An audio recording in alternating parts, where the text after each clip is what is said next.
सुबह अरेस्ट करते, शाम तक रिलीज कर देते, जी फिर मुसलमानों के साथ खिलवाड़ करते, गुस्से को कम कर देते। जी तो वो हुआ, आप बोले बात, वो हिस्सा हुआ बराबर। जी अब जो ये पीडी एक्ट लगाए राजा सिंह के, जी अब इनके जो वकील है, इनकी जो लीगल टीम है, सुप्रीम कोर्ट गई हुई है, जी पीडी एक्ट ये गलत डाले, ये हटाओ बोल के। जी मंडे के दिन इसका फैसला है। जी तो आप पे भी ये केसेस हुए थे, जी आप भी हाई कोर्ट सुप्रीम कोर्ट फिरे थे, जी तो हमसे ज्यादा बेहतर आपको मालूम। तो ये आप इस पे रोशनी डालना चाहेंगे सर? भाई, मैं पहले आपको दो चीजें बोलता हूँ। जी सर। राजा सिंह को राउडी शीटर का जो लिखा जा रहा ना, उसके जी जिस दिन राजा सिंह की राउडी शीट खोले, उस दिन सेम डे मेरी भी जो है राउडी शीट खोले थे। जी साहब। ये थी तारीख 18 नवंबर 2011। जी हनुमान जयंती के फसादात में उसकी राउडी शीट ओपन हुई थी। जी और वही टाइम पे मेरी जो है राउडी शीट ओपन करे थे भाग्य लक्ष्मी टेम्पल के केस के अंदर। जी जी भाग्य लक्ष्मी टेम्पल के केस में मेरे पे एक दिन में 9 FIR हुए थे। जी तो वो 9 FIR हुए बोल के मेरी राउडी शीट ओपन करे, तो मेरी भी कम्युनल राउडी शीट है, उसकी भी कम्युनल राउडी शीट है। जी साहब। ठीक है ना भाई? जी उसके बाद मेरे पे भी पीडी एक्ट डाले थे। जी जी मेरा पीडी एक्ट डालने के बाद, ये पीडी एक्ट का जो प्रोसीजर होता क्या होता, 45 डेज के अंदर जो है एडवाइजरी बोर्ड कमेटी के अंदर, यानी जो डीटी बोलते हैं इसको, डिटेंशन ट्रॉल बोलते हैं। जी तो ये जो डीटी रहता, पीडी एक्ट वाला जो रहता, उसको 45 डेज के अंदर एडवाइजरी बोर्ड कमेटी के सामने जेल वाले प्रोड्यूस कर देते लेके जाके। जी एडवाइजरी बोर्ड कमेटी क्या करती, commissioner of police Hyderabad PD act सही डाला नहीं डाला, वो एडवाइजरी बोर्ड कमेटी जो है उसका यानी एग्जामिन करती। अगर एडवाइजरी बोर्ड कमेटी को यह महसूस हुआ कि पीडीआर गलत है, तो एडवाइजरी बोर्ड कमेटी वहीं से सीधा घर को चले जाओ बोलते हैं। जी जी आओ। और अगर एडवाइजरी बोर्ड कमेटी अगर पीडीआर कंफर्म करे, जी तो उसके बाद एक्यूज को यह राइट रहता है कि उन्हें हाई कोर्ट को अप्रोच हो सकता, लेकिन आफ्टर 45 डेज।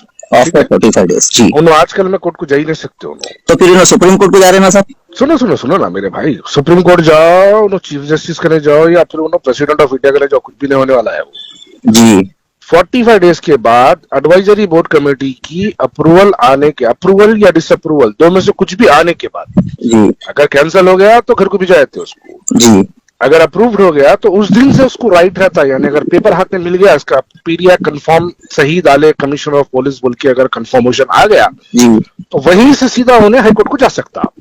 उन्हें से मुराद उसका वकील आ जाते, उसको जेल में भेजा देते। डेज तक इन्हों जेल से निकल ही नहीं सकते, किसी भी हालत में नहीं निकल सकते। तो साहब ये जो अब ये खिलवाड़ हो रहा है मुसलमानों के साथ, जैसा एक दिन के लिए, कुछ घंटों के लिए अंदर कर दिए थे इनको।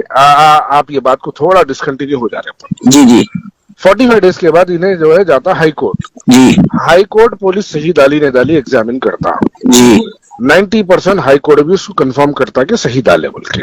जी ठीक है, इसमें निकल गए 3 महीने। जी 3 महीने के बाद इन्हों जाते सुप्रीम कोर्ट। अच्छा। ठीक है, 3 से 3.5 महीने के अंदर इन्हों सुप्रीम कोर्ट जाते हैं। जी जिस दिन इन्हों सुप्रीम कोर्ट गए, सुप्रीम कोर्ट इनको गलत डाला पीडीआर बोल के इनको रिलीज करो बोलता। जी ये कंफर्म है, सुप्रीम कोर्ट जाते ही उनको मिलता, लेकिन इन्हों सुप्रीम कोर्ट जाने का इनको जो है तरीका, यानी उतना टाइम गुजारना पड़ता है। अभी इनको अधिकार नहीं है, सुप्रीम कोर्ट गया था 45 डेज पीएफपी 3 मंथ्स का प्रोसीजर के बाद इन्हों सुप्रीम कोर्ट को रुजू हो सकते। देखो भाई, सीधा सुप्रीम कोर्ट बोलते हैं। एग्जाम्पल देता हूँ, आप सीधा जाके जो है मेनुअल का ढक्कन डालो बोल के असदुद्दीन ओवैसी साहब कैसा बोलते हैं, नहीं बोलते साहब, पहले कॉर्पोरेटर को बोलते हैं, फिर एमएलए को बोलते हैं, फिर उसके बाद जाके जो है फाइनली आप एमपी साहब को बोलते हैं। जी जी जी तो ये भी वैसी है, पहले आप क्या करते हैं, एडवाइजरी बोर्ड कमेटी को जाते हैं, फिर उसके बाद हाई कोर्ट को जाते हैं, फाइनली सुप्रीम कोर्ट को जाते हैं। जी सर। डायरेक्ट सुप्रीम कोर्ट करने गए तो सुप्रीम कोर्ट क्या बोलता, जाओ यारो कॉर्पोरेटर को जाके बोलो छोटा काम है ना, वो बोलता। अब साहब ये लोग सुप्रीम कोर्ट जा रहे हैं, मंडे के दिन इनकी ये है वो इनका फैसला है वो, तो अब वहां से रिलीज ऑर्डर मिल गया तो क्या करना? नहीं भाई, फिर एहतजाज करना, फिर पुलिस को बोलना। तो साहब ये तो खिलवाड़ हो जा रहा आवाम के साथ। बिल्कुल, उन्होंने कानून का है। देखो भाई, यही तो प्रॉब्लम है ना, उसको कानून का डर नहीं है, इस बात उन्होंने कानून के साथ उन्हें खिलवाड़ कर रहा। सही है। अगर उसको कानून का डर होता, अगर उसको लेके जाके लेके जाके तो किससे खत्म था ना। तो सर ये गवर्नमेंट का फेल्यूर है या फिर पुलिस का फेल्यूर है जो हो रहा है यहाँ पर। पहले तो सबसे पहले उसको जिस तरीके से पुलिस वाले अरेस्ट करे थे उसको 24 की सुबह, वो गलत था। जी साहब। उसको लीगल पूरा फॉर्मेलिटीज कंप्लीट करके पुलिस अरेस्ट करना था उसको, जी ठीक है, तब उन्हें छूटता नहीं था वहां से। जी खैर वो केस भी मामूली था, 3 दिन के अंदर वो जो सेक्शन डाले थे 153A जो सेक्शन डाले थे, जी वो मामूली सेक्शन है वो। जी जी उसके अंदर कोई भी रहने दो, राजा सिंह रहने दो, आप रहने दो, मैं रहने दो, कोई भी रहने दो, जी साहब। 3 से 4 दिन के 8 दिन के अंदर बेल मिल जाती है उसकी। साहब इसमें एक सवाल उठता, ये एक देश में दो कानून हो रहे, आपके साथ अलग फिर राजा सिंह के साथ अलग, तो इस बारे में क्या बोलेंगे आप? देखो भाई, ये तो देश में कानून हो रहे बोल, तो उनकी गवर्नमेंट है, उनकी पूरे कानूनदा बैठे हुए हैं। साहब तेलंगाना में तो केसीआर है ना, तो करेंगे ना वो लोग। तेलंगाना में तो केसीआर है ना। नहीं, मैं आपको तो एक बात बोलूंगा, आप कुछ भी बोलो, जी हैदराबाद के मुस्लिम बच्चों को यहाँ पे सलूट है। कैसा पूछो आप? मैं इसलिए बोलता हूँ बॉस, देखिए नुपुर शर्मा एक जो है दीवानी एक बेहुदा बयान दी थी, जी साहब। पूरा हिंदुस्तान उसके पीछे एहतजाज करा, लेकिन कुछ नहीं कर सका उसको। बेशक। हैदराबाद घुटनों पे ला दिया अल्लाह के करम से। मगर साहब एक दिन में रिलीज हो गए, फिर ये एहतजाज करने से फिर राजा सिंह को ऐसा अंदर डाले, फिर सदर साहब का ट्वीट आया, फिर इसके बाद कॉल हुआ, उस दिन आपको के अंदर डाले, बताए। ये देखो देखो, सुनो सुनो मेरी बात जरा सुनो आप। जी सदर साहब आखिरी खतरनाक चीज है, याद रखो आप मेरी बात को। वो तो पूरे जानते साहब। उन्होंने बैठ के खाली ऐसा 2 उंगलियां फिराए तो पीडीएफ पड़ जाना है। तो आपको अंदाजा नहीं है, ये बात जो है खाली मैं फोनों पे नहीं बोलना चाह रहा हूँ साहब आपका सेंस ऑफ ह्यूमर बहुत डेंजर है साहब, ये बातें मैं आज वाले को बहुत लेकिन सुनिए आप, क्या केसीआर को मोहब्बत है सरकार दो आलम सल्लल्लाहु अलैहि वसल्लम से? नहीं, बेशक आप सही बात बताए। अरे सदर साहब बैठ के जुम्मा डिजास्टर हो जाता आपका। जी जुम्मा खतरनाक गुजरने वाला था आज का। अल्लाह अकबर। हुकूमत देख ली, मुस्लिम बच्चे बेकाबू है इस वक्त, जी साहब। और होना भी चाहिए। मारा खाए, लाठियां पड़े, बच्चों को उठा के सरा फोड़ दिए पुलिस वाले, यानी बेहुदे पने से मारे पुलिस वाले। वो घर में घुस के भी तोड़ के ले गए साहब। हाँ, बेहुदे पने से मारे पुलिस वाले, उसके बावजूद भी अपने बच्चे 2 मिनट को पीछे नहीं हटे। सरकार का मसला था साहब, कैसा? अरे यकीन मानो आप, अल्हम्दुलिल्लाह आज फखर है सारा इस बात का। इसका जो पीडी एक्ट है, हम खामोश यहाँ नहीं बढ़ जाना भाई, यहाँ पे खामोश बढ़ गए ना हम, 3.5 महीने के बाद, या फिर इसकी लीगल टीम जो है सुप्रीम कोर्ट को, कोई जरिया तो नहीं है अप्रोच होने का, लेकिन अगर किसी जरिए से, हुकूमत उनकी है, जरिए उनके है, किसी जरिए से अगर वो लोग अप्रोच हो गए और इन्हें ये हरामी बाहर आ गया जी, तो ये हमारे लिए और बड़ी जो है अफसोस की बात रहेंगी, दिलों को तकलीफ पहुंचाने वाली बात रहेगी। साहब जो आप हो रही है 2 से 3 दिन में इन्हें बाहर आ गया तो हो रही है, 45 डेज के बाद की बात करें आप? मैं 3 महीने के बाद की बात कर रहा हूँ। अगर ये मंडे के दिन उनके फेवर में जजमेंट आ गया तो नहीं आ सकता भाई, पहले लोअर कोर्टा जो है पूरे उसको देना, पहले एडवाइजरी बोर्ड कमेटी सही लगाए देना, पूरा एक प्रोसेस है, वो पूरा प्रोसेस कंप्लीट करने के बाद सुप्रीम कोर्ट हियरिंग नहीं करता डायरेक्टली। नहीं साहब, अभी वो रहे ना, हुकूमत उनकी, सब पावर उनका, तो छुड़ाने क्या जा रहा, छुड़ा देते।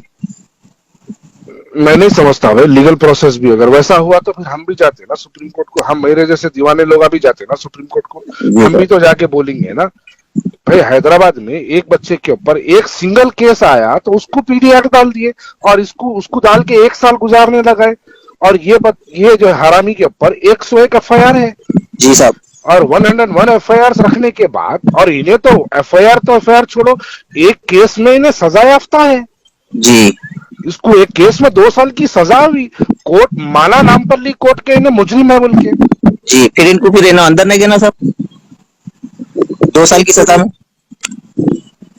भाई। इन्हें यानी मुजरिम है, इन्हें कन्विक्टेड है, इन्हें मुजरिम है, इन्हें कंफर्म मुजरिम है, इन्हें एक्यूज नहीं है, अंडर ट्रोल नहीं है। नहीं साहब, आप बोल दिए जजमेंट आ गया है, नो गिल्टी फाउंड हुए, मगर इन्हें अंदर नहीं गए ना, जेल में नहीं गए थे 2 साल। देखिए 2 साल के अंदर की है तो बेल भी तो मिलती ना जी। उन्हें कानून से कैसा खेलना उसको मालूम है ना, बदमाश को। जी साहब। इस वास्ते तो उन्हें ऐसे बयान देता ना, क्योंकि उसको कानून का डर नहीं है ना। जी जी। अब पुलिस की भी जिम्मेदारी है कानून का डर बिठाना उसके ऊपर। जी साहब। उसको बताना पुलिस उसको सही तरीके से। अब भाई पुलिस अगर सही तरीके से काम शुरू से करी होती, पहली बार जब उन्हें गलत बयान दिया होता, ख्वाजा अजमेरी के ऊपर जब उन्हें गलत बयान दिया होता, अगर पुलिस वाले जब भी उठा के उसके ऊपर पीडी एक्ट डाल देते, या पुलिस स्टेशन में लेके जाके इसकी मुसल कस के इसकी हड्डियां नलियां तोड़ देते अगर, जी। तो तब सही मालूम होता ना। तो साहब पुलिस वाले क्या करेंगे, पुलिस भी किसी के दबाव में है ना। पुलिस देखिए पुलिस दबाव में है तो अपन भी कानूनी कार्रवाई सही तरीके से करना ना। जी साहब, अपन भी तो पार्टी बनना ना, अपन भी तो कोर्टों को जाना ना, पुलिस गलत कर रही बल्कि अपन भी कोर्टों में बताना ना। जी जी भाई देखो आप जाके पुलिस वाले के खिलाफ कोर्ट में जाओ, जाके जब मैं तैयारी करा जाने की, जी। अगर ये लोग सुप्रीम कोर्ट जाएंगे तो मेरे पास भी एक डाटा है। अच्छा, तो आप भी रुजू होंगे अगर ये रुजू होता मैं कहीं को रुजू नहीं होऊंगा। बोलिए हैदराबाद के अंदर ऐसे कई बच्चे हैं जो चोरी के एक केस में चोरी के गए, जेल को गए, पुलिस उनको पीडी एक्ट भी डाली और पुलिस उनको 1 साल पीडी एक्ट कंफर्म भी हुआ उनका। जी 1 साल यानी जेल में भी रहे पीडी एक्ट के जरिए, और जिसके ऊपर 101 एफआईआर है और उन्हें कन्विक्टेड है, उसकी पूरी अपने पास एफआईआर की डिटेल है। अपन बोले कि अपन भी जाना, जाके बोलना उनको 1 साल गुजारने लगाते और इनको 1 साल तो इनको 4 महीने 3 महीने के अंदर छोड़ देते, ये कहाँ का इंसाफ है? बोल के अपन भी जाना कोर्ट को। नहीं साहब, ये भेदभाव होगा ना। भेदभाव होगा बोले तो टेक्निकल लीगैलिटीज को लोग यूज करके भेदभाव करेंगे ना। नहीं, इनो एमएलए है तो क्या होता एमएलए है तो एमएलए को, एमएलए बोले तो साहब एक रिप्रेजेंटेटिव है पब्लिक का। तो क्या करते हैं? इनके लिए अलग कानून, आम जनता के लिए अलग कानून बोल के ऐसा कुछ ऐसा प्रोसीजर बता के छोड़ दिए तो। नहीं एमएलए है तो क्या होता है? एमएलए है तो कुछ भी बयान देगा। एमएलए है तो क्या क्राइम करके चले जाएगा? एमएलए है तो क्या उन्हें जो है कुछ भी बयान दे देंगे और उन्हें जेल से छूट जाएगा। कानून कानून होता भाई, चाहे वो एमएलए रहो नॉर्मल आदमी रहो, कानून कानून सबके लिए बराबर है। तो सर आप प्रोसीजर फॉलो करना। अब उन्हें भी जो है फ्लोर पे सोना, उन्हें भी बेशक, उन्हें भी जेल में फ्लोर पे सोना, दाल खाना खाना जेल का उन्हें भी। जी सर सही। एमएलए है तो क्या उसको घर की बिरयानी ला के देते उसको? नहीं साहब, फिर भी ये बात होती ना, कानून अलग अलग है हर किसी के लिए, एमएलए के लिए अलग है, गरीबों के लिए अलग है। आपको कुछ ऐसा बताना है, आपके कुछ स्टेटमेंट है तो? नहीं देखिए प्रिविलेजेस बराबर रहते थोड़े बहुत जी, थोड़े बहुत रहते, लेकिन कानून सबके लिए बराबर है जी। अब अगर एमएलए किसी को चाकू मार दिया, मर्डर कर दिया, तो क्या उसके ऊपर 302 बुक नहीं होगा? होता साहब, बराबर होता। बेशक। एक ऑटो वाला भी अगर उन्हें भी चाकू मारा तो उसके ऊपर भी 302 बुक होता। जी बराबर होगा ना भाई? समझ सर। तो वो कानून के हिसाब से चलते हैं, लेकिन हम भी उसके पीछे पड़े हुए रहना बोलना चाह रहा हूँ मैं। अगर आपने चैनल को सब्सक्राइब नहीं किया है तो जरूर सब्सक्राइब करें, बेल आइकन भी प्रेस करें ताकि खबरें आप तक बर वक्त पहुंच सकें। मजीद अपडेट्स के लिए आप व्हाट्सएप ग्रुप भी ज्वाइन कर सकते हैं, लिंक डिस्क्रिप्शन में मौजूद है।